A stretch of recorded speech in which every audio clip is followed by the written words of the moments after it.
Hi అండి.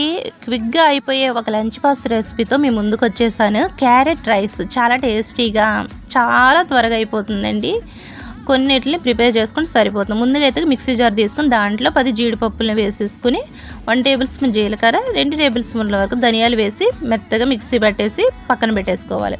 ముందుగా ఒక కళాయిని పెట్టుకొని దాంట్లో 2 టేబుల్ స్పూన్ల వరకు నెయ్యిని వేసి ఒక జీడిపప్పు ఒక గుప్పెడు వరకు వేయించుకొని పక్కన తీసేసుకోవాలి. అదే ఆయిల్లో దాంట్లోనే జీలకర్ర 1 టేబుల్ స్పూన్ వేసేసి చిటపటలాడిన తర్వాత ఈ బిర్యానీ మసాలాలన్నీ వేసేసుకుని ఒకసారి వేయించేసుకోవాలి. ఇవి చక్కగా వేగి స్మెల్ అది వస్తూ ఉంటుందండి. ఇలా వేగిన తర్వాత దీంట్లో 2 పచ్చిమిరపకాయలను అయితే వేసేసుకోవాలి. 2 పచ్చిమిరపకాయలు అవి కొంచెం మగ్గిన తర్వాత దీంట్లోనే ఒక ఉల్లిపాయను సన్నగా చీరుకున్నదాన్ని కూడా వేసేసుకోవాలి. వేసుకున్న తర్వాత అవి చక్కగా వేగుతూ ఉంటాయి. ఇవి వేగిన తర్వాత దీంట్లోనే ఒక గుప్పెడు కరివేపాకును కూడా వేసేసుకుని చక్కగా గరిటెతో కలిపేసుకోవాలి.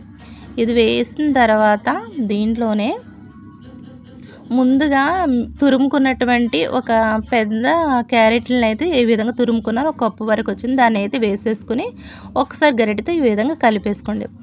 క్యారెట్ వేగన అవసరం లేదండి, జస్ట్ అలా వేగితే సరిపోతుంది. దీంట్లోనే మధ్యలో ఇలా గ్యాప్ తీసుకుని దాంట్లో అల్లం వెల్లుల్లి పేస్ట్ 1 టేబుల్ స్పూన్ వరకు వేసుకుని ఒకసారి పచ్చి వాసన పోయేంత వరకు అయితే కలిపేసుకోండి.